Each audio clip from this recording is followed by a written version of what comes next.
In this example, we're asked to look at the three-segment rod that's shown here in the figure. We have two forces that are acting on the rod. At B, a force P acting to the right. At rigid connector C, we have P acting to the left. The ends of the rod are at fixed walls. We want to one, find the axial stresses in the three elements of 1, 2, and 3, and we want to find the horizontal displacements of rigid connector B and C. I'm going to start out by drawing free body diagrams of each segment. So I'm going to draw the internal loads here as being in tension. Regardless of which way that I really think that they're going to be, I'm just going to make that assumption and let math tell me in the end whether those were good assumptions or not. So F1, F2, and F3, those are the loads. And then I looked at the connectors. I know there's an equal and opposite force there of F1, equal and opposite force F2, the applied force P. On rigid connector C, I have an equal and opposite force of F2, equal and opposite force F3, and the applied force P acting to the left. What I'm going to do is focus in on equilibrium of connectors B and C. For B, if I choose to write X and Y like this, X to the right and Y up, for connector B, when I sum forces in X,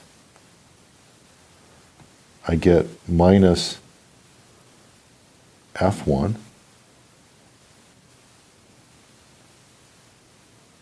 plus F2 plus the applied force P. For equilibrium, that is a 0. For rigid coupler C, when I sum forces in X, what I have is a minus F2 plus F3 and minus the applied force P. For equilibrium, that sum is a 0. So from this, we see that our problem is indeterminate.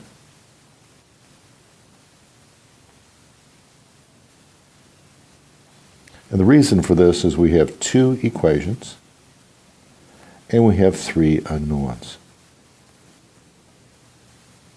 Our three unknowns are F1, F2, and F3.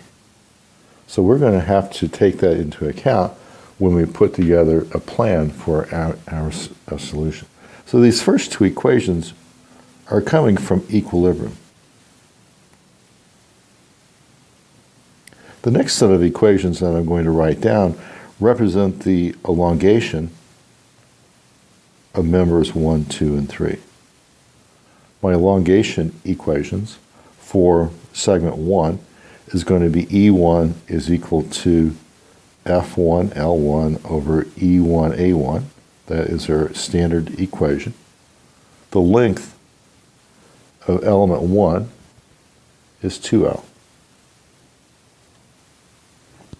EA there on the bottom, so we have 2 F1L over EA. The elongation equation for element 2, F2 L2 over E2A2. The length of 2 is L. The cross-sectional area is represented by 2A. So that ends up being 1/2 of F2L divided by EA. Then for element 3, the elongation equation, F3 L3 divided by E3A3. The length of 3 is L. Cross-sectional area is A. So that's just simply F3L over EA.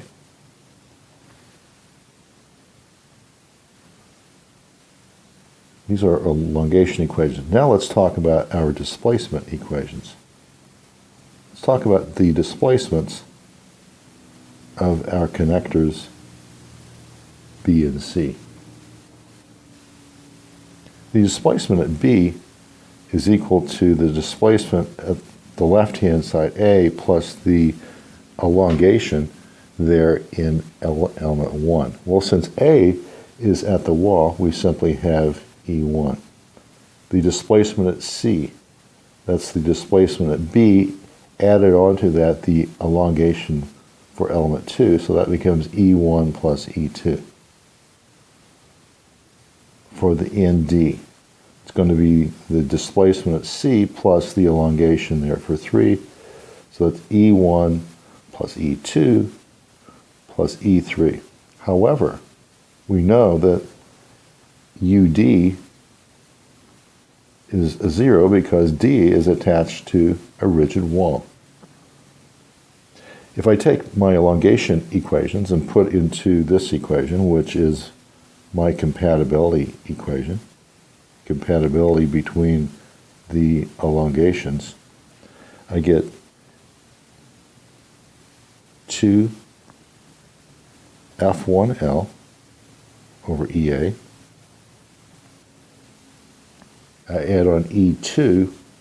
E2 was equal to 1/2 F2L divided by EA. And E3 was equal to F3L over EA. And again, that is a 0. I cancel through the EAs across the board. I cancel out the L's.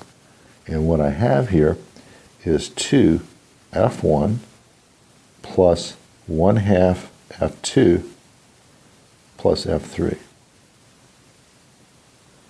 Let's think back at what we had. We had two equations for three unknowns, F1, F2, and F3. By enforcing our compatibility equation, we pick up that third equation, so now the problem can be solved. We have a sufficient number of equations for the number of unknowns. So we'll solve. From equation 1, I will solve for F2. F2 is equal to F1 minus P.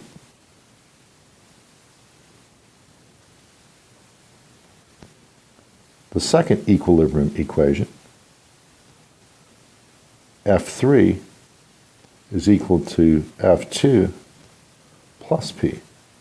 So add a P onto F2, I simply get an F1. So F1 and F3 are the same. They carry the same load. So from this, I can write down 3, 4, and 5. Those three equations together give us 2F1. For F2, I have F1 minus P. And for F3, I have F1. One equation for one unknown. When I combine these together, I get 2F1, F1, that's 3 plus 1/2, that's 7/2 F1. On the right-hand side, it's simply 1/2 of P. So from this, I see that the load carried by element 1 is equal to 1/7 of this load of P.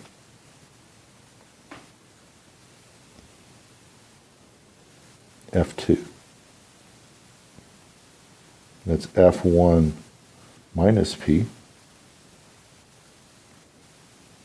So that will be minus 6/7 of P. And F3, the load carried by segment 3, that was the same thing as F1, so that's equal to 1/7 of P. So these are our axial loads. Recall that we couldn't find those simply by treating the rod as a rigid body. We couldn't strictly do that from our equilibrium. We needed to bring into the fact that we knew the elongation relationships for our segments. So now we're in a great shape. We can solve for sigma 1 and sigma 2 and sigma 3. That's simply taking the load F1, dividing it by A1, and load F2 divided by A2, and F3 divided by A3.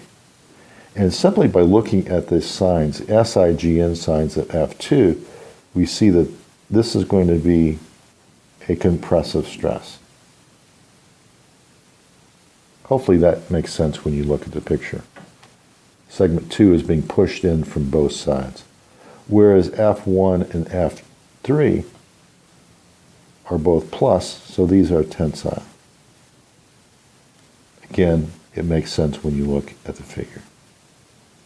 And lastly, what we want to find is the the displacement of connector B, which we saw was the same thing as E1, which was F1 times the length of 1, E1, A1. We've all been through this before, so we can write down the displacement at B.